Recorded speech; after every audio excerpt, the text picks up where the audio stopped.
हरे कृष्णा। तो मैं ये वीडियो जो बनाना चाहता हूँ ये प्रभुपाद जी के जो अ, उन्होंने अपना भौतिक शरीर छोड़ा था उससे पहले उन्होंने एक जीबीसी की मीटिंग की थी। तो इस मीटिंग में कुछ कन्फ्यूजन्स हैं कि लास्ट में प्रभुपाद ने क्या लोगों को इंस्ट्रक्ट किया था। पर मुझे नहीं लगता इतनी कोई कन्फ्यूजन है इन सब चीज़ों में, क्योंकि जैसे ही उनसे सवाल पूछा गया था उन्होंने सीधा उत्तर जो दिया था वही करेक्ट आंसर था। उसके बाद उसके ऊपर उन्होंने उनके जो शिष्य थे उनको उनके आंसर में कुछ डाउट था, या वो उनके आंसर को और थोड़ा सा समझना चाहते थे, या कुछ उनके हिसाब का आंसर नहीं मिला था, यानी कि वो सोच रहे थे कि यार ये आंसर कैसे था, वो थोड़ा अनएक्सपेक्टेड फील कर रहे थे। तो उन्होंने जो प्रभुपाद ने जो पहला आंसर दिया था उन लोगों ने उसको मतलब एज इट इज़ नहीं लिया, उसके ऊपर उन्होंने क्वेश्चंस किए और उनके जो क्वेश्चंस का आंसर था वो थोड़ा सा लोगों को थोड़ा सा समझने की ज़रूरत है, बिकॉज उसके कारण आप लोगों को ज़रा सही रास्ता मिलेगा। बिकॉज भक्ति में सबसे इम्पोर्टेंट है गुरु। और हम अगर मान लीजिए कुछ आ, हम अगर गुरु गुरु गुरु अगर हम कोई गलत बंदा या कोई मायावादी या कोई मध्यम मध्यम अधिकारी जैसे अगर हम चूज़ करेंगे तो वो गुरु जो होगा वो हमारे को बर्बाद कर देगा, पतन कर देगा, या फिर ज़्यादा ऊपर तक नहीं ले जा पाएगा। पर तो ये हम गुरु की बड़ी महत्व है भक्ति में। बगैर गुरु के कुछ नहीं होता, और गुरु वाणी और गुरु के जो आज्ञाएं हैं उनको अगर कोई नहीं माने तो चैतन्य चरितामृत में भी आदि लीला में 12.10 में बताया गया है कि वो बेकार व्यक्ति है। जो गुरु की बात नहीं मानता वो किसी काम का व्यक्ति नहीं है। तो इसीलिए हमें गुरु की बात को अच्छे से समझना चाहिए और उसको फॉलो करना चाहिए।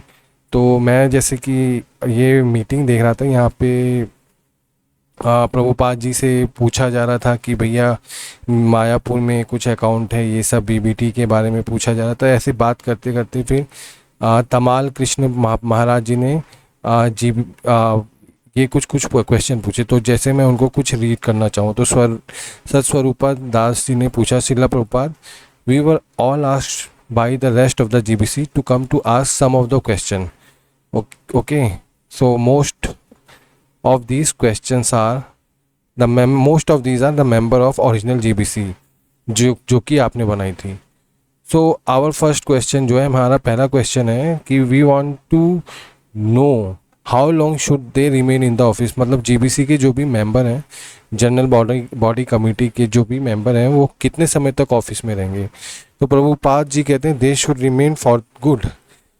वो उनको जब तक वो है, जब तक वो जीवित हैं उनको रहना चाहिए। तो तमाल कृष्ण इसको रिपीट करते, they should remain for good. हाँ, बिकॉज उन कोई अगर अच्छा व्यक्ति है उसको ढूंढना मुश्किल है, तो जब तक वो अच्छा व्यक्ति है तब तक तो उसको रहना चाहिए। और सारे भक्त अच्छे होते हैं, दे शुड रिमेन, जब तक सब कुछ अच्छा है तब तक रहना चाहिए। तो यानी कि वो कभी नहीं निकलनी चाहिए। तो उसके बाद फिर प्रभुपाद कहते हैं सेलेक्टेड मैन आर चोजन। तो यहाँ पे चोजन की जो बात होती है, तो यहाँ पे सीधी सी बात होती है कि कैसे चूज़ करना है। तो चूज़ करने के लिए कोई या तो कोई आचार्य चूज़ करे, या मतलब कोई जीबीसी के बाकी मेंबर चूज़ करे। तो यहाँ पे उन्होंने जीबीसी के जो मेंबर्स हैं उनको चूज़ करने का मेथड बताया। ठीक है, तो इसके लिए ये उन्होंने बताया, और उसको चेंज नहीं करना है जीबीसी को जल्दी से। अगर कोई कम्पिटेंट मैन मिलता है ही शुड बी एडेड, उसको चेंज नहीं करना है अगर जल्दी से, और यहाँ निकालना नहीं है। पर कोई अगर मिलता है तो उसको ऐड कर लेना है। ठीक है, तो उसके बाद वासुदेव प्रभु जी के बारे में बात होती है। उसके बाद वो पूछते हैं कि जीबीसी में जो चूज करना है वो वोट से ही करना है ना। सत्स्वरूपा दास पूछते हैं कि वोट से ही करना है जीबीसी में, by the vote of the present GBC. तो यहाँ पे प्रभुपाद जी कहते हैं yes I shall recommend some of you of, नहीं, यहाँ से इम्पोर्टेंट है। तो यहाँ से सत्स्वरूप दास पूछते हैं कि bye the vote of the present GBC. तो ये उनको पहले सवाल का आंसर मिल जाता है कि भैया जीबीसी में जो मेंबर होंगे वो वोट से ऐड होने हैं। तो प्रभुपाद उसके लिए जो मेथड बताते हैं उसका ये कंक्लूजन निकालते हैं कि वोट से ही हो सकता है ऐसा, तो ठीक है, उसके ऊपर प्रभुपाद जी फिर कुछ बोलते नहीं। उसके बाद ये कहते हैं then our next question concern institutions in the future, जो हमारा जो संस्थान है इसके फ्यूचर के बारे में, particularly at the time when you are no longer with us. तो यहाँ पे स्पेसिफिकली वो पूछते हैं particularly at the time you are no longer with us, हमारे साथ आप जब नहीं होंगे। तो हम जानना चाहते हैं कि हम फर्स्ट और सेकंड इनिशिएशन कैसे कंडक्ट करेंगे। We want to know how first and second initiation would be conducted. तो यहाँ पे first and second initiation would be conducted, तो इसके ऊपर ये सवाल पूछते हैं। तो प्रभुपाद जी सीधा इसका आंसर कर देते हैं। यहाँ पे मतलब क्वेश्चन सीधा था कि भैया आपके जाने के बाद हम जानना चाहते हैं कि फर्स्ट और सेकंड इनिशिएशन कैसे कंडक्ट करना है, तो आपके जाने के बाद। तो प्रभुपाद जी सीधा आंसर क्या करते हैं, यस मैं इसके बारे में मैं इस आई shall recommend some of you, मैं आप में से कुछ लोगों को सम ऑफ यू को रिकमेंड करूँगा। जब ये सारी चीज़ें सेटल अप हो जाएगी, तो उधर कुछ चीज़ें चल रही होंगी जो सेटल अप करनी थी प्रभुपाद जी को, जब वो सेटल अप हो जाएगी तो वो कुछ लोगों को रिकमेंड करेंगे, ये उन्होंने बोला। तो उन्होंने कहा I shall recommend some of you to act as an officiating acharya. तो ऑफिशिएटिंग आचार्य की तरह मैं कुछ लोगों को क्या करूँगा, रिकमेंड करूँगा। तो ऑफिशिएटिंग आचार्य का मतलब होता है कि जैसे ऑफिशिएटिंग ऑफिसर होता है तो वो ऑफिसर नहीं होता है, वो ऑफिसर नहीं होता है। तो ऑफिशिएटिंग ऑफिसर को कभी भी ऑफिसर नहीं मानना चाहिए, उसको काइंड ऑफ हम उसको कोई जिम्मेदारी दे दी गई है कि आप ये काम करिए, ऑफिशियल काम है। Officiating Acharya, he is not Acharya but he is officiating Acharya. It's like मान लो जैसे सरकार है, सरकार अपने ऑफिशियल्स रखती है, तो सरकार उनको काम बताती है ऑफिशियल्स को कि भैया आपको ये काम करना है।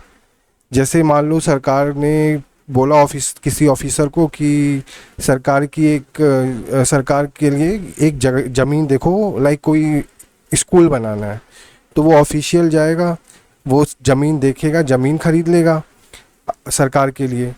तो ये ऑफिशिएटिंग का काम होता है कि वो काम करवा रहा है, तो सरकार के लिए ज़मीन खरीद लेगा। तो ये जो ज़मीन खरीदी गई है वो जिसने सब ज़मीन वो ज़मीन किसने खरीदी, एक ऑफिसर ने खरीदी, बट ज़मीन किसकी है, सरकार की है। तो वही सेम चीज़ यहाँ पे प्रभुपाद जी ने कहा कि मैं रिकमेंड करूँगा आप में से कुछ लोगों को, जब ये सब सेटल अप हो जाएगा, I shall recommend some of you to act as officiating acharya, मतलब मैं ऑफिशिएटिंग आचार्य के रूप में आपको नियुक्त करूँगा, नॉट एज आचार्य। अब मतलब मैं गुरु नहीं बनाऊंगा आपको, मैं आपको मैं एक मतलब ऑफिशिएटिंग आचार्य बनाऊँ, मतलब इट्स नॉट मतलब आप मतलब बस ऑफिशियली तौर पे इसके लिए होंगे। सो तमाल कृष्ण जी एकदम से पूछते हैं इज दैट कॉल्ड ऋत्विक आचार्य। तो ऋत्विक आचार्य का मतलब यानी कि तमाल कृष्ण जी के बारे में, तमाल कृष्ण एक्चुअली वो एक यूएस के डिवोटी हैं, तो उनको ये सब चीज़ें बचपन से तो नहीं पता होगी, यानी कि और ये सब चीज़ें उन्होंने प्रभुपाद जी से ही सब सीखा है। जितने भी भागवतम और वेदास और भगवत गीता और जितने भी शास्त्र हैं उन्होंने सब प्रभुपाद जी से सीखे हैं। तो ये प्रभुपाद इनको इसके बारे में अगर ऋत्विक आचार्य के बारे में जैसे तमाल कृष्ण ने तुरंत बोला, तो ये भी इन्होंने प्रभुपाद जी से ही सीखा होगा कि ऋत्विक आचार्य सुना होगा, यानी कि प्रभुपाद जी ने ऋत्विक आचार्य के बारे में डिस्कशन तमाल कृष्ण से पहले या किया हुआ है, तमाल कृष्ण ने कहीं सुना होगा प्रभुपाद जी से। तो प्रभुपाद जी तुरंत कहते हैं यस ऋत्विक यस। तो यहाँ से सीधी बात खत्म हो गई थी कि प्रभुपाद जी ने सीधा यस कर दिया है ऋत्विक के लिए। अब इस क्वेश्चन को आगे नहीं ले जाना चाहिए था, बट हाँ सतस्वरूप दास की कुछ सवाल थे, तो उन्होंने पूछा चलो ठीक है हम ये तो कर लेंगे, ऋत्विक हो जाएगा, पर जो रिलेशनशिप होगा अब यहाँ पे थोड़ा सा इंग्लिश का कंफ्यूजन है। यहाँ पे बातों को क्योंकि थर्ड पर्सन आ चुका है और थर्ड पर्सन अपने आप को एक जगह पे रखना चाहता है, पर वो थर्ड पर्सन किस थर्ड पर्सन का कोई वैल्यू नहीं है, बिकॉज जैसे सरकार की ज़मीन कोई सरकारी अधिकारी खरीद रहा है, तो वो सरकारी अधिकारी की कोई वैल्यू थोड़ी है। मतलब मेरा कहने का मतलब है सरकारी अधिकारी जो है वो कभी ये तो नहीं कह सकता कि ये मेरा है, मैंने किया, या उसके लिए तो सरकार ने उसको नियुक्त किया है। वो कभी भी ज़मीन के ऊपर हक नहीं जमा जमा सकता। अगर वो अगर कहेगा कि नहीं मैंने ज़मीन खरीदी है, तो वो उसने नहीं खरीदी, सरकार के कहने पे उससे खरीदवाई गई है। तो ये और उसने खरीदवाई गई है और वो कहे मैंने खरीदी है, और वो सोचे कि इससे मेरा कुछ रिलेशन है ज़मीन से, तो वो कंफ्यूज है पर्सन। सीधी सी बात है, वो ऑफिशियल कंफ्यूज है कि वो सोचता है ये ज़मीन से मेरा कोई संबंध है। अरे उसका कोई संबंध नहीं है, उसको सरकार ने बोला था ये ज़मीन भैया आप खरीद लो, और ये हमको इस पे स्कूल बनाना है या कुछ भी बनाना है, और वो अगर सोचे कि मेरा इस ज़मीन से संबंध है, तो वो बिल्कुल व्यर्थ का सवाल था। तो ये एकदम व्यर्थ का सवाल मेरे हिसाब से पूछा गया कि then what is the relationship of that person who give. तो थोड़ा कंफ्यूज थे कि जो दीक्षा दे रहा है ऋत्विक, उससे उसका क्या संबंध है। तो कोई संबंध नहीं है, और उसने आके ऑफिशिएटिंग काम किया, उसके बाद वो चला गया। अब सरकार अपनी ज़मीन को देखे, उस पर उसको क्या बनाना है, स्कूल बनाना है या कॉलेज बनाना है, या उस पे उसको उसको कुछ नहीं करना है, खाली छोड़ देना है। तो उसका क्या रिलेशन है, जो ऑफिसर है उसका कोई रिलेशन नहीं। उसके बाद सरकार उसको कुछ और ऑर्डर करेगी, चलो इस पे स्कूल बनाओ, तो उस पे वो स्कूल बनाएगा। उसको तो भैया काम मिला है, वो काम कर रहा है अपना। That's like officials officiating acharya. तो वो लोगों को बस, तो उसका कोई रिलेशनशिप है नहीं एक्चुअली। जो जो ये आ, जो ये जो ये ऑफिशिएटिंग आचार्य जो काम कर रहा है, उसका जो जिसको वो दीक्षा दे रहा है उससे कोई संबंध नहीं है। बट यहाँ फिर भी उन्होंने, ये सतस्वरूप दास जी ने फिर भी थोड़ा कन्फ्यूजन में पूछ लिया, क्योंकि प्रभुपाद जी ने पहले ही क्लियर कर दिया था कि ऋत्विक होंगे, बट उनके बाद भी सतस्वरूप दास ने इससे पूछ लिया कि क्या रिलेशनशिप होगा उस पर्सन का हु गिव द इनिशिएशन। तो यहाँ पे इनिशिएशन कौन दे रहा है, जैसे जमीन कौन खरीद रही है, जमीन खरीद रही है सरकार, तो यहाँ पे इनिशिएशन कौन दे रहा है, इनिशिएशन दे रहे हैं प्रभुपाद। तो इनिशिएशन जो दे रहा है वो कौन है, वो तो जमीन जो खरीद रही है सरकार है, सरकार मालिक है। तो इनिशिएशन कौन दे रहा है, प्रभुपाद दे रहे हैं। तो प्रभुपाद गुरु हैं, इनिशिएशन प्रभुपाद दे रहे हैं ना। बस जैसे जमीन खरीद वो गया है, वो करने गया है ऑफिशियल, बट खरीद तो सरकार रही है, गया सर। और वो है बीच में खरीदने गया है बस, खरीद तो सरकार रही है ना। अगर सरकार नहीं बोलती तो वो जाते ही नहीं। उसके उसको उस पर सरकार ने बोला तो गया है, तो वो जमीन खरीदा है। सेम इसी तरह से जो ऋत्विक है, वो इनिशिएशन थोड़ी दे रहा है, यानी कि वो जमीन थोड़ी खरीद रहा है, सरकार खरीद रही है। तो इनिशिएशन कौन दे रहा है, प्रभुपाद दे रहे हैं। तो उससे जब सतस्वरूप जी ने पूछा क्या रिलेशनशिप होगा जो पर्सन इनिशिएशन दे रहा है, तो सीधा प्रभुपाद जी ने बोला ही इज गुरु। और तो जैसे सरकार मालिक है, वैसे ही प्रभुपाद ने इनिशिएशन दिया, वो गुरु है, ही इज गुरु। तो प्रभुपाद जी ने सीधा कहा कि ही इज गुरु। और कौन इनिशिएशन दे रहा है यहाँ पे भैया, इनिशिएशन दे रहे हैं प्रभुपाद, क्योंकि उन्होंने ऑफिशिएटिंग आचार्य ऋत्विक आचार्य अपॉइंट किए। ऋत्विक आचार्य का काम है उनके बिहाफ पे ये इनिशिएशन देना। और ये सवाल क्या है, सवाल पूछा गया है कि जब आप हमारे साथ नहीं होंगे तब क्या होना है। तो ये सारा डिस्कशन में उन्होंने कहा कि ये जो इनिशिएशन दे रहा है वो कौन है, वो मैं हूँ। ठीक है, तुम इसमें बीच में तुम्हारा कोई संबंध नहीं है, बस तुम एक प्रकार से आए हो, काम करके जाओ। तुम्हारा मेरे शिष्य के और मेरे बीच में कोई संबंध नहीं है। जैसे सरकार का और सरकार की ज़मीन का जो ऑफिसर है उसका कोई संबंध नहीं है। उसको बस सरकार का ऑर्डर बजाना है, और उसके बाद उसको चला जाना है अपने घर, या उसका कहीं ट्रांसफ़र होगा वहाँ जाओ, जहाँ का जाना है वहाँ जाओ, सरकार अपनी ज़मीन देखेगी।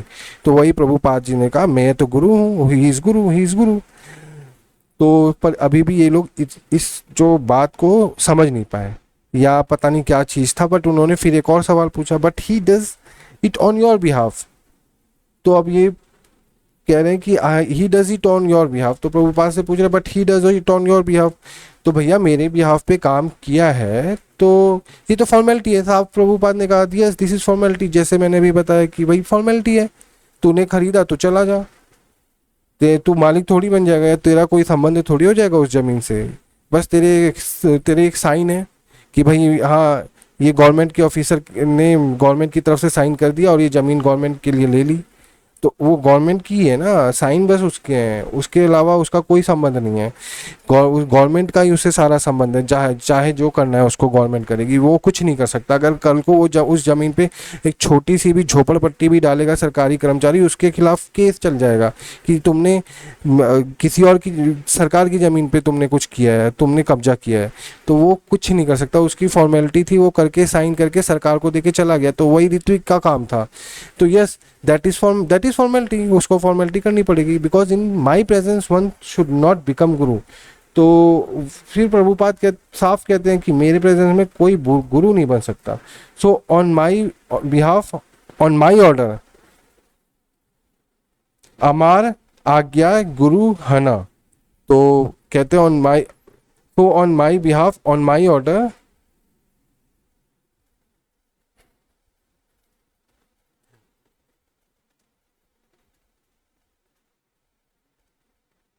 तो यहाँ पे कहते हैं वो फॉर्मेलिटी है, तुम गुरु नहीं बन सकते, बट मैंने आज्ञा दी है तुमको, मेरे बिहाफ पे बनाओ, तो तुम जाके ये काम कर पा रहे हो। अमार आज्ञा गुरु हना, तो ये एक सीसी मध्य लीला का है, इसको एक बार ओपन करके मैं देख लेता हूँ, बिकॉज ये आगे कहीं दिक्कत ना कर जाए कि ये क्या है।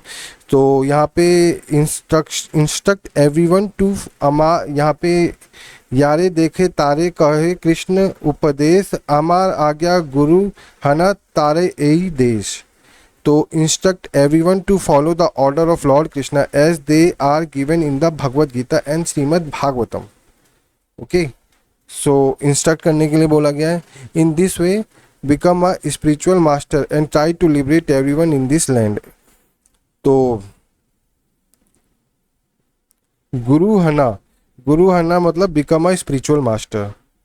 तो अमार आज्ञा under my order become a spiritual master.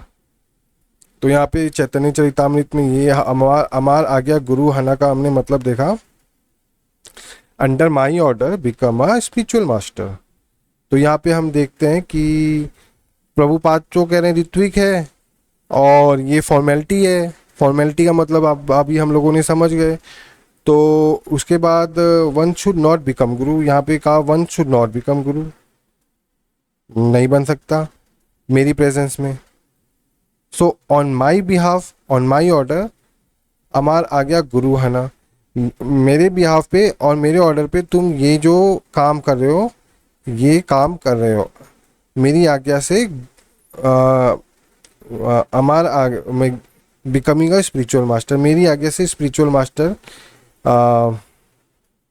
बन रहे हो। सो B actually Guru but by my order. सो यहाँ पे कहा B actually Guru but by my order, तो यहाँ पे बट लगा दिया है। बट मतलब B actual Guru by my order नहीं का, बट यानी कि यहाँ पे पर मेरा ऑर्डर है, यानी कि यहाँ पे अभी ऑर्डर मिला नहीं है। ठीक है, यहाँ पे उन्होंने बताया है कि yes that is formality, because in my presence कोई गुरु नहीं बन सकता। So on my behalf, on my order, तो मेरे ऑर्डर पे ही तुम गुरु बन सकते हो। अमा ठीक है, you will become Guru. So B actually Guru but by my order. तो यहाँ पे प्रभुपाद जी ने अभी बस ये बताया कि मेरे ऑर्डर से हमारा आ गया गुरु हना, मतलब तुम मेरी आज्ञा से ही गुरु बन सकते हो, बिकमिंग अ स्पिरिचुअल मास्टर। तो यहाँ पे इन्होंने कोई ऑर्डर दिया अभी उन प्रभुपाद ने, गुरु बन जाओ, हाँ? तो यहाँ पे उन्होंने कोई ऑर्डर नहीं दिया है, उन्होंने बस एक फॉर्मेलिटी निभाने को कहा है। इन माई, बिकॉज मेरी प्रेजेंस में कोई गुरु नहीं बन सकता। सो ऑन माई, तो अमार आ गया गुरु हना का मतलब ये। सो B actually Guru but on by my order. तो अभी उन्होंने बस ये कहा है कि गुरु का कैसे बनोगे, तो प्रभुपाद ने कह दिया कि मेरे ऑर्डर से बनोगे बट बाई माई ऑर्डर। तो यहाँ पे हम कहें कि भाई प्रभुपाद जी ने गुरु बनाए, तो अभी तक हमारे पास ऐसा कोई किसी के पास ऐसा आधिकारिक नहीं था कि प्रभुपाद ने कई लास्ट में जाने से पहले गुरु बनाए थे, बट उन्होंने ये तो बोल दिया कि मेरी ही आज्ञा से गुरु बनेंगे। ठीक है, सो यहाँ तक हमको समझ आ गया कि अभी तक यहाँ पे ये फॉर्मेलिटी करवा रहे हैं प्रभुपाद सबसे। अभी तक किसी को अधिकार नहीं दिया है, बस आप बीच में फॉर्मेलिटी करके जा रहे हो और आपका कोई अधिकार नहीं है। ठीक है, अधिकार कोई नहीं है, बस आप फॉर्मेलिटी कर रहे हो। So they may also be consider your disciple. तो ये एकदम फालतू का सवाल है जो सतस्वरूप दास ने बोला। So they may be consider your disciple. तो प्रभुपाद जी ने का अब ये यहाँ तक हम देखते जा रहे हैं कि भैया अब ये तो वही बात हो गई। ऑफ वो सरकारी अधिकारी गया ज़मीन लेने, और ज़मीन लेने के लिए सरकार ने बोला, तो वो अब पूछ रहे सरकार को कि ये आपकी ज़मीन कहलाएगी मैं अगर खरीदने जाऊँगा। तो भैया सर अब आप ही लोग समझो कि भैया अगर कोई सरकारी बंदा ज़मीन लेने जाए, जब सरकार उसको बोले ज़मीन लेने जाओ और वो सरकार से पूछ रहा है कि वो आपकी ज़मीन होगी, अरे तो ये कितनी बेवकूफ़ी की सवाल है। भैया सरकार ने तेरे को भेज रही है कि ज़मीन ले ले सरकार की तरफ से, तो सरकार की तो ज़मीन होगी, तेरे को तो बस ऑफिशिएटिंग काम करने के लिए भेजा है। तो यहाँ पे सतस्वरूप दास जी ने एक सवाल पूछा, so they may also be consider your disciple.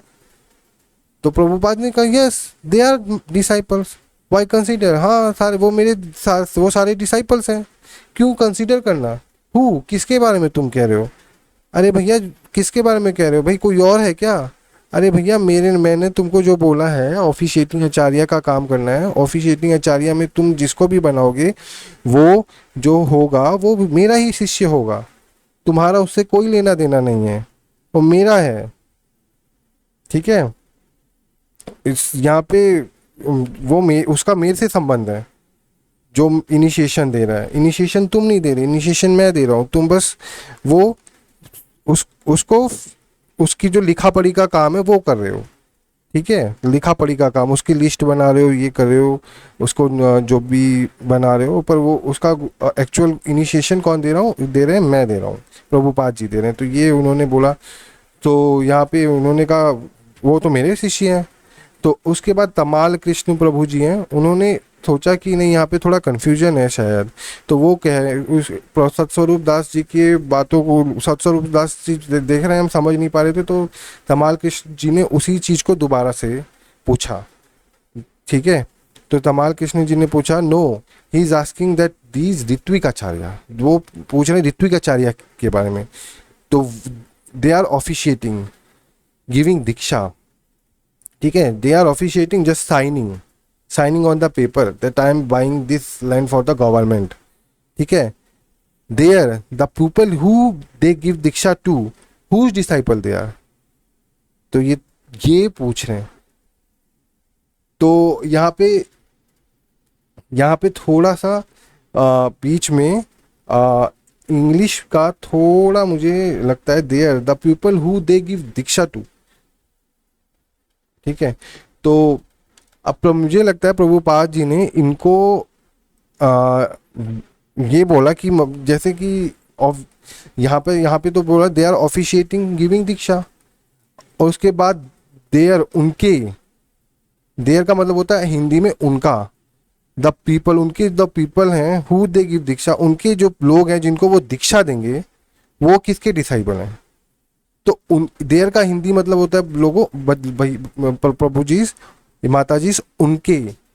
तो उनके जो लोग हैं जिनको वो दीक्षा देंगे, उनके जिनको वो दीक्षा देंगे वो उनके क्या होंगे। अरे उनके लोग हैं, उनको वो दीक्षा दे रहे हो तो उनके शिष्य हैं। जैसे अब सरकारी आदमी है, वो अगर कोई जमीन खरीद रहा है, उनकी जमीन खरीद रहा है। ठीक है, देयर उनकी जमीन खरीद रहा है, तो वो सरकारी आदमी क्या होगा उस जमीन का, वो खुद खरीद रहा है, उनकी जमीन खरीद रहा है। तो सरकारी आदमी का सरकार से कोई संबंध है नहीं, वो अपने पर्सनल यूज के लिए सरकारी आदमी खरीद रहा है। तो अब उसको थोड़ी सरकार कह देगी तुम भाई मेरी नौकरी कर रहे हो, तुमने खरीदा तो वो जमीन भी सरकार की है। नहीं भाई, तुमने नौकरी कर रहे थे, तुमने अपनी खरीदी, देयर मतलब उनकी अपनी खरीदी, तो तुम मालिक हो उसके। हुज डिसाइपल आर दे, तो उन्होंने कहा दे आर हिज डिसाइपल। अगर कोई सरकारी समझ रहे हो ना इसकी बात, कि कोई ऑफिशिएटिंग आचार्य है, अब वो कह रहा है कि मैं दीक्षा दे रहा हूं, the people who they give diksha, तो उसके क्या है वो, हुज डिसाइपल आर दे। ठीक है, तो सीधा सीधा सा आंसर क्या होता है इसका? कोई भी अगर पूछेगा कि भैया जिसको वो दीक्षा दे रहे हैं उसका वो क्या है, तो भैया सीधा सा आंसर है उसके तो शिष्य हैं, दे आर हिज डिसाइपल। तो प्रभुपाद जी ने भी सीधा बोला दे आर हिज डिसाइपल। तो यहाँ पे थोड़ा अभी भी तमाल कृष्ण प्रभु जी थोड़ा कंफ्यूज, ये सतस्वरूप दास जी के सवाल का को सही से नहीं फ्रेम कर पाए, क्योंकि उन्होंने कहा उनके जो लोग हैं जिनको वो दीक्षा दे रहे वो क्या है, तो भैया सीधा वो उनके लोग थोड़ी हैं, वो तो प्रभुपाद जी के लोग हैं। तो यहाँ पे उनको देयर का वर्ड नहीं दे यूज करना था, your people who they give diksha to whose disciple they are. तो जब यहाँ पे देयर की जगह योर करते तो प्रभुपाद जी कहते they are my disciple, your people जिनको वो ऋत्विक आचार्य दीक्षा दे रहे हैं वो तुम्हारा वो क्या है, तो देन प्रभुपाद जी कहते they are my disciple. But यहाँ पे उन्होंने पूछा they are the people who they give diksha to whose disciple are they, भैया तो वो तो भैया तुम्हारे डिसाइपल हैं, तुम अगर दीक्षा दे रहे हो, ठीक है। बट अगर जैसे अब सरकार अब ये पूछते कि भैया सरकार से पूछते तुम्हारी जमीन को अगर कोई सरकारी अधिकारी खरीदेगा तो किसकी जमीन कहलाएगी, तो सरकार कहेगी मेरी जमीन कहलाएगी। पर वो क्या पर, तो यहाँ पे इसी तरीके से थोड़ा सा सवाल इन्होंने जो है सही से रख नहीं पाए, जिससे कि प्रभुपाद जी ने आंसर तो सही दिया बट ये सवाल सही से नहीं रख पाए। इनको सवाल जैसे मैंने अभी बताया, पर इन्होंने मेरे को लगता है इन्होंने सवाल रख दिया था और प्रभुपाद जी ने उसका आंसर कर भी दिया था। तो जैसे इन्होंने साफ साफ पूछा था कि प्रभुपाद जी ने साफ साफ बताया था, जैसे यहाँ पे बताया ना but he does it on your behalf, यहाँ पे पूछा ना he does it on your behalf, जैसे कि कोई सरकारी अधिकारी ने जमीन खरीदी तुम्हारे बिहाफ में तो उसका, तो यहाँ पे बताया यस दैट इज फॉर्मेलिटी, ये फॉर्मेलिटी है, ठीक है। तो यहाँ पे इसका आंसर मिल गया था बट फिर भी इन्होंने दोबारा इस चीज़ को पूछा, ठीक है। थोड़ा सा कंफ्यूजन हो रहा था, बिकॉज मुझे नहीं समझ आ रहा क्यों कंफ्यूजन हो रहा था, बट प्रभुपाद तो आंसर सही कर रहे थे, ये लोग सवाल अपना सही से नहीं रख पा रहे थे बट प्रभुपाद आंसर सही कर रहे थे। तो यहाँ तक हमने देख लिया कि भैया अगर कोई दीक्षा दे रहा है तो वो तो उसका क्या है, उसका तो भैया डिसाइपल है। तो तमाल कृष्ण कहते हैं दे आर हिज डिसाइपल, तो दे आर हिज डिसाइपल। तो यहाँ पर वो कहते हैं who is initiating, he is grand disciple. तो यहाँ पे कहते हैं जो इनिशिएट कर रहा है, तो जैसे कि अब प्रभुपाद के शिष्य इनिशिएट कर रहे हैं तो वो क्या हो जाएंगे प्रभुपाद के, वो ग्रैंड डिसाइपल हो जाएंगे, सीधी सी बात है। प्रभुपाद जी के शिष्य अगर किसी को दीक्षा दे रहे हैं तो वो क्या हो जाएंगे प्रभुपाद जी के ग्रैंड डिसाइपल, ठीक है। बट अभी तक प्रभुपाद जी ने किसी को ऑर्डर किया है कि तुम गुरु बन जाओ, नहीं। प्रभुपाद जी ने बोला है कि मैं ऑफिशिएटिंग आचार्यास बनाऊंगा, वो मेरी तरफ से दीक्षा देंगे, मेरी तरफ से दीक्षा देंगे और वो मेरे शिष्य कहलाएंगे और मेरी मेरी आज्ञा के बिना कोई गुरु नहीं बन सकता। अमार आज्ञा गुरु है ना, मेरी आज्ञा से ही गुरु बन सकते हैं। तो अभी तक किसी को आज्ञा भी नहीं दी है, बस ऑफिशिएटिंग आचार्य की आज्ञा मिली हुई है कि भैया आप मेरी तरफ से जाके साइन करके मेरे शिष्य ले आना, या तो अब यहाँ पे किसी को आज्ञा मिली नहीं, मालिक किसी को बनाया नहीं। अब भैया अब प्रभुपाद जी इतनी बड़ी संस्थान का किसी एक को मालिक कैसे बना सकते थे, उनको ऐसा कोई समझ नहीं आया आ रहा होगा। तो अभी हम अभी सॉरी अभी मैं थोड़ा मेंटल स्पेकुलेशन पे चला गया, बट अभी हम लेटर पे ही रहते हैं। तो हमने अभी तक देखा कि हुज डिसाइपल आर दे, तो यहाँ पे जिसको दीक्षा मिलेगी तो वो तो उसका डिसाइपल है, तो जो दीक्षा दे रहा है वो ग्रैंड डिसाइपल है, और जिसको दीक्षा मिल रही है, जो अगर मेरा शिष्य दे रहा है who is initiating he is grand disciple. तो स्वरूप दास ने कहा यस। तो इनको लग रहा था कि प्रभुपाद जी ने ये कह दिया है कि जो ऋत्विक आचार्य जिसको जो ऑफिशिएटिंग आचार्य है लाइक सरकारी अधिकारी है, वो अगर किसी को दीक्षा दे रहा है ऋत्विक आचार्य, तो इन लोगों को लगा they are his disciple, they are his disciple. But यहाँ पे इन्होंने सवाल ही गलत रखा था। देयर उनके जिन लोगों को ये लोग दीक्षा दे रहे हैं वो किसके डिसाइपल हैं, उसका तो आंसर है हिज डिसाइपल। बट जिन जिन जिन लोगों को प्रभुपाद ने क्या बोला था कि जिन लोगों को आप ऋत्विक आचार्य के फॉर्म में दीक्षा दोगे, वो तुम्हारे वो प्रभुपाद के डिसाइपल हैं और ये बस फॉर्मेलिटी कर रहे हैं। और प्रभुपाद जी ने अभी तक किसी को गुरु नहीं बनाया है और इन्होंने बता दिया है कि चैतन्य चरितामृत में कि मेरी आज्ञा बिना गुरु नहीं बन सकते। तो गुरु बनाया नहीं, गुरु बन नहीं सकते, और बन नहीं सकते तो दीक्षा दे नहीं सकते। तो यहाँ पे बस ये हाइपोथेटिकल सवाल रह गया, दे आर हिज डिसाइपल, क्योंकि कोई दीक्षा अभी किसी को गुरु नहीं बनाया, ऑर्डर ही नहीं किया है। ऑर्डर नहीं किया है तो गुरु कैसे बनेंगे भैया? नहीं बन सकते ना। पर वही है बात सारी, यहीं पे सारी बात घूम के आ जाती है कि भैया ऑर्डर कहाँ मिला, और ऑर्डर तो अभी तक दिया नहीं प्रभुपाद ने, अभी आगे और देखते हैं। तो इन लोगों को तो लगा भैया चलो प्रभुपाद जी ने कह दिया है दे आर हिज डिसाइपल, यानी कि जो ऋत्विक आचार्य जिसको क्या कर रहे हैं, इनिशिएट कर रहे हैं, वो उसके डिसाइपल हैं। बट यहाँ ऋत्विक आचार्य की बात नहीं थी, यहाँ पे नॉर्मल दीक्षा देने की बात थी। तो अभी तक वैसे सब प्रभुपाद जी ने किसी को बोला नहीं था। उसके बाद दैट्स, जैसे तमाल कृष्ण कहते हैं, दैट्स क्लियर। इनको लगता है कि जी प्रभुपाद जी ने तो कह दिया कि भैया ये हमारे डिसाइपल हैं, जो हम अगर ऋत्विक आचार्य बन गए या कोई ऋत्विक आचार्य बन गया, उसने अगर इनिशिएशन दिया तो वो उसके डिसाइपल बन गए।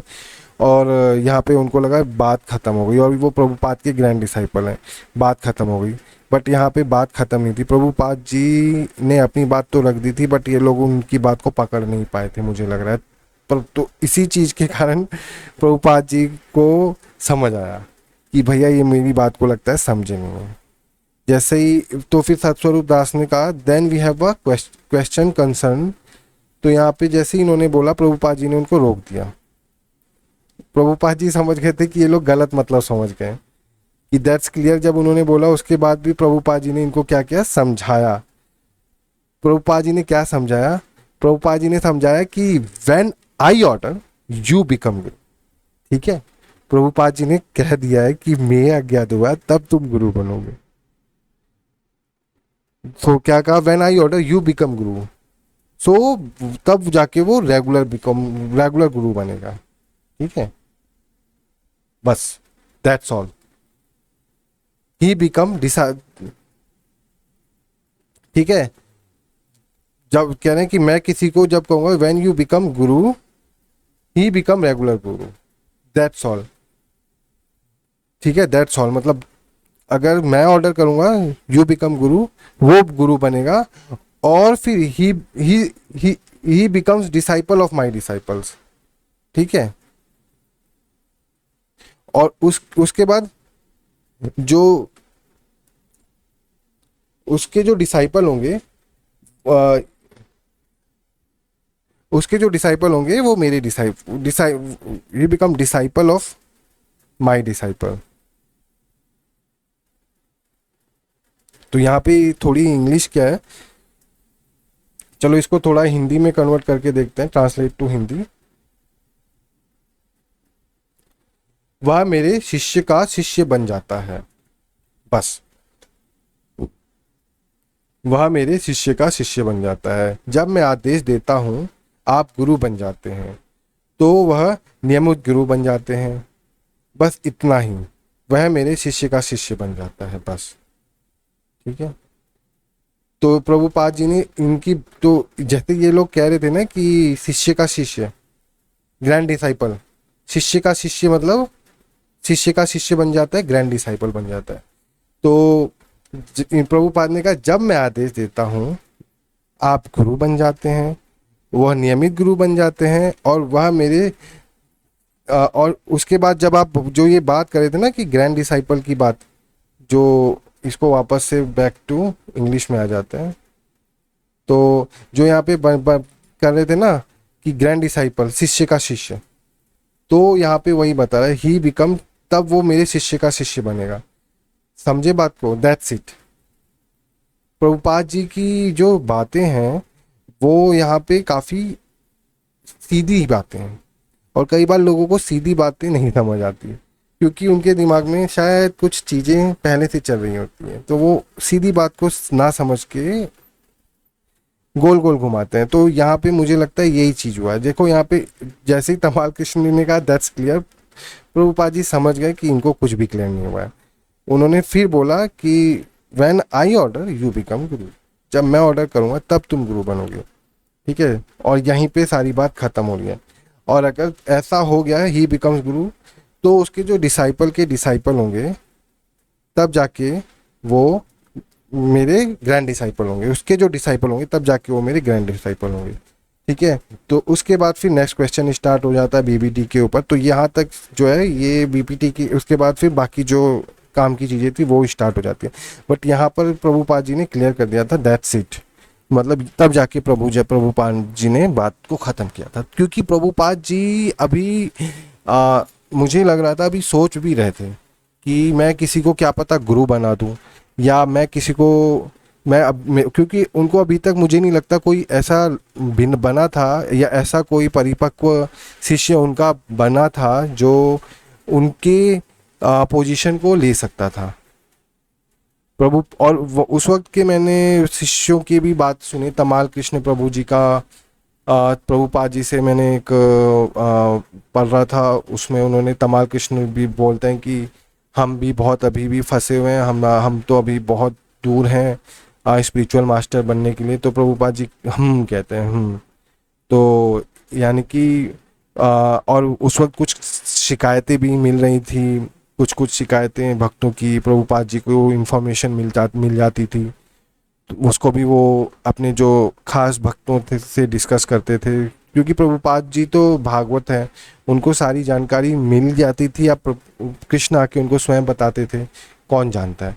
बट ये था कि गुरु, हम तो गुरु गुरु जो है, गुरु और भगवान में कोई अंतर नहीं है। तो अगर हम सोचें कि कृष्ण को सब पता है तो भगवान और गुरु में कोई अंतर नहीं है, तो प्रभुपाद को भी सब पता है। और उस वक्त शिकायतें मिलती थी, प्रभुपाद जी ने डिस्कस भी किया था, मैंने इसके भी इसी वेबसाइट में कुछ डिस्कशन या कन्वर्सेशन पढ़ी थी।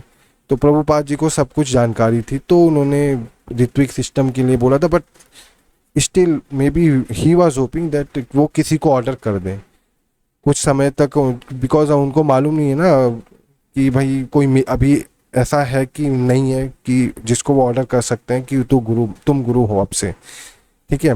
तो उन्होंने इसलिए इस चीज़ को भी, इस एंड को भी ओपन रखा कि मैं अगर आज्ञा दूंगा तब तुम गुरु बनोगे, ठीक है। पर उन्होंने आज्ञा दी नहीं दी। तो ये हमारा 27 मई का लेक्चर है, 27 मई 1977 का ये हमारा जीबीसी मीटिंग में प्रभुपाद जी के द्वारा दिया गया अपना डिसीजन था। क्योंकि जीबीसी की मीटिंग में जो भी होता है वो मीटिंग में राइट डाउन हो जाता है, उसको फिर एग्जीक्यूट किया जाता है, तो इसको एग्जीक्यूट करना था।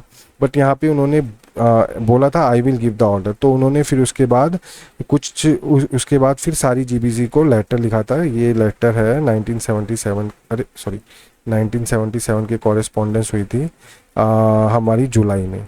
तो जुलाई में ये लेटर आया था, लेटर टू ऑल जीबीसी। तो यहाँ पे प्रभुपाद जी ने फाइनली मई में उन्होंने बोला था कि मैं ऋत्विक आचार्य अपॉइंट करूँगा, और फिर मई के बाद जून और फिर जुलाई, लगभग अराउंड 1.5 महीने बाद प्रभुपाद ने ये लेटर लिखा कि मैं ऋत्विक ही आचार्य 11 अपॉइंट कर रहा हूँ, और ये 11 नाम है। और उसके बाद उन्होंने बोला कि ये जो 11 हैं ये हैंस फॉरवर्ड आगे से सब लोग, सारे टेम्पल प्रेसिडेंट इन ऋत्विक आचार्य को जो है नाम भेजेंगे, मतलब हैंस फॉरवर्ड आगे से हमेशा के लिए। उन्होंने किसी को भी गुरु अपॉइंट नहीं किया है यहाँ तक, 9 जुलाई 1977 तक किसी को भी गुरु अपॉइंट नहीं किया है। और हमने जैसे अभी जस्ट पहले ही पढ़ा ये चैतन्य चरितामृत में, अमार आज्ञा गुरु हना, प्रभुपाद कह रहे हैं कि मेरी आज्ञा से ही तुम स्पिरिचुअल मास्टर बन सकते हो। और यहाँ पे हम देख रहे हैं 9 जुलाई तक उनको कोई भी उनको ऐसा व्यक्ति नहीं मिला जो उनको रिप्लेस कर सके, ठीक है। प्रभुपाद जी को रिप्लेस करना कोई बच्चों का खेल भी नहीं है। अब जैसे कोई कहे कि मैंने तो भैया 50 साल तपस्या कर ली, मैंने तो रोज 16 माला कर रहा हूँ।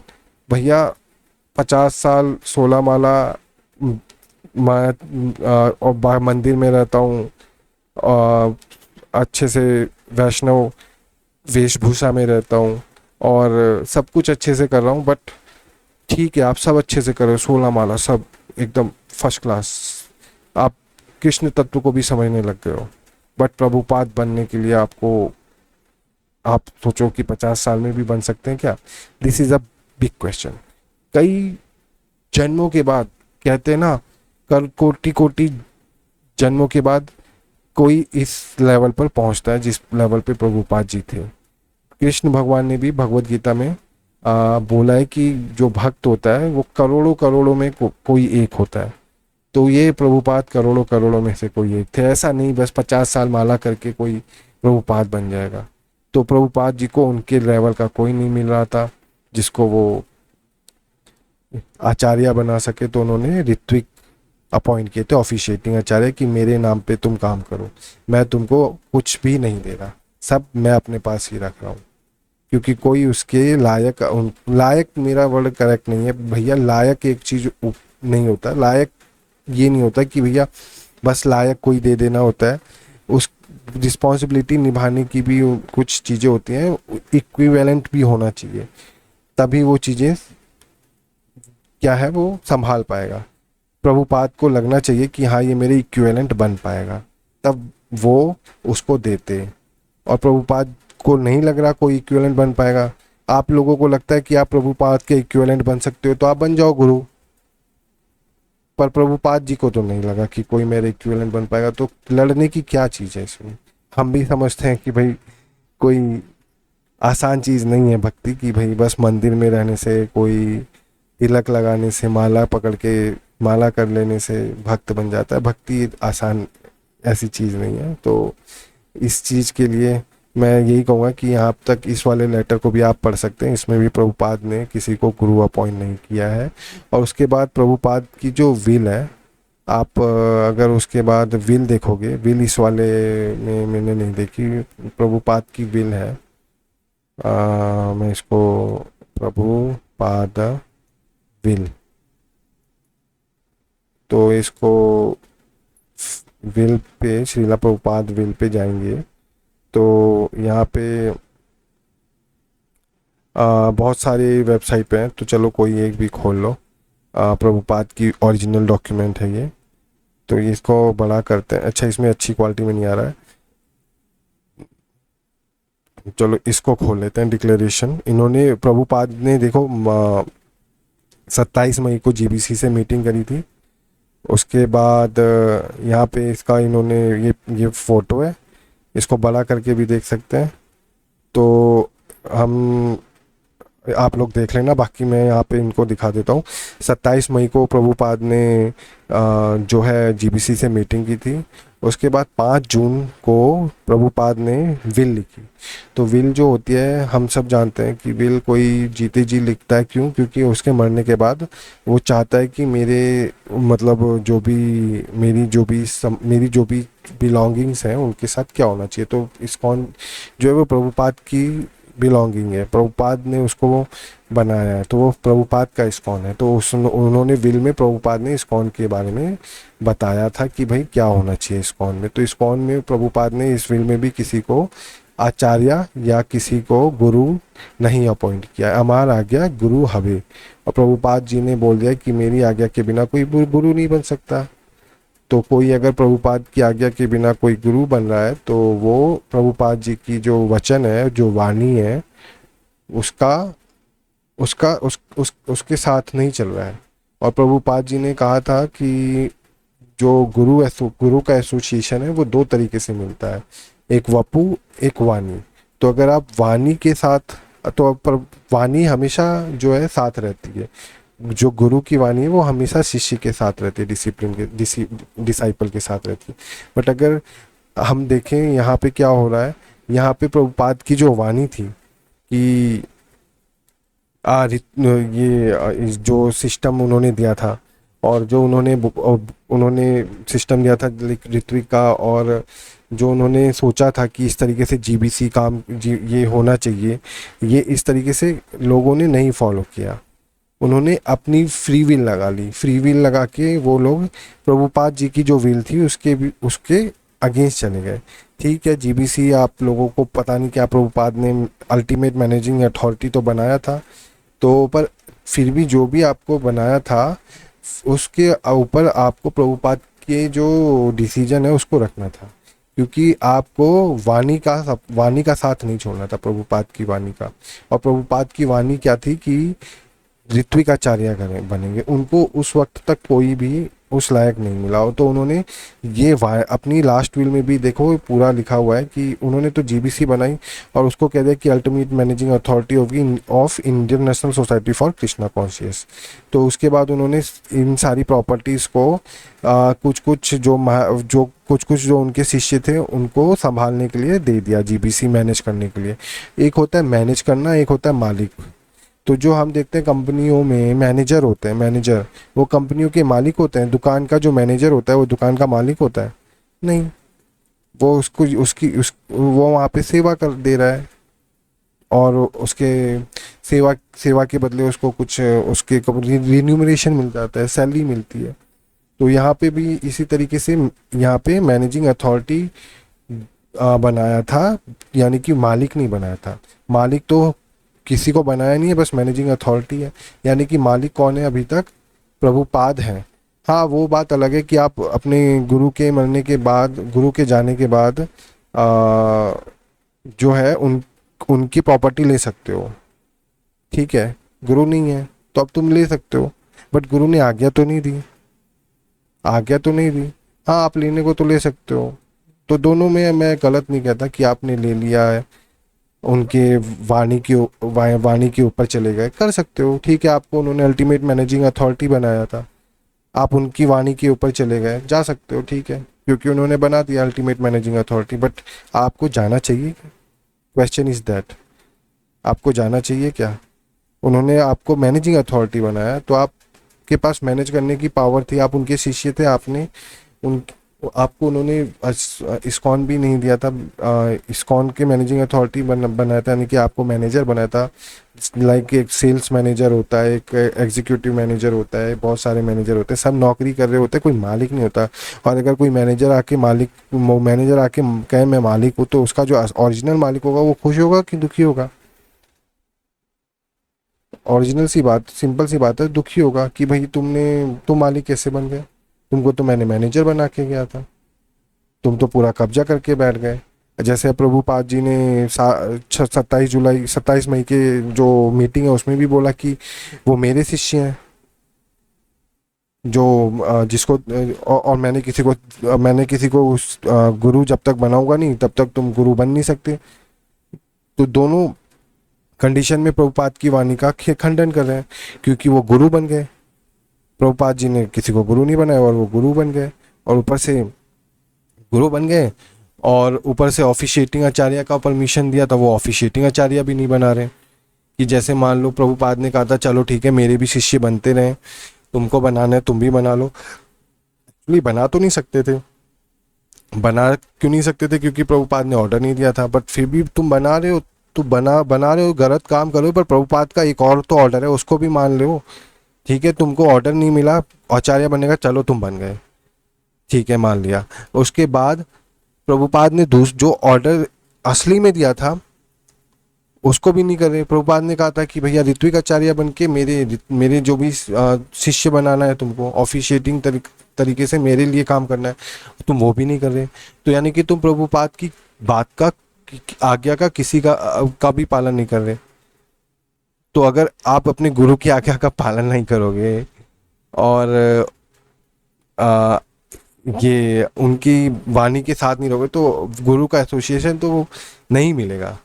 और अगर गुरु का एसोसिएशन नहीं मिलेगा तो आपका क्या होगा पता नहीं। तो जैसे कि मैं बता भी रहा था, आदि लीला में 10.12, आदि लीला में 10.12, आदि 10.12, आई थिंक 12.10 था या 10.12।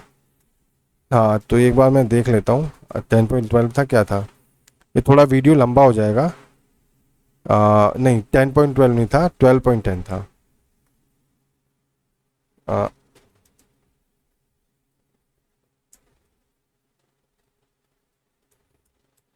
तो जैसे यहाँ पे बता रहा है, the order of spiritual master is the active principal in spiritual life. जो स्पिरिचुअल मास्टर का जो ऑर्डर है वही प्रिंसिपल है स्पिरिचुअल लाइफ का, मतलब उसके अलावा स्पिरिचुअल लाइफ में कोई प्रिंसिपल नहीं है। एक्टिव प्रिंसिपल यही है, बाकी सारे पैसिव प्रिंसिपल हैं।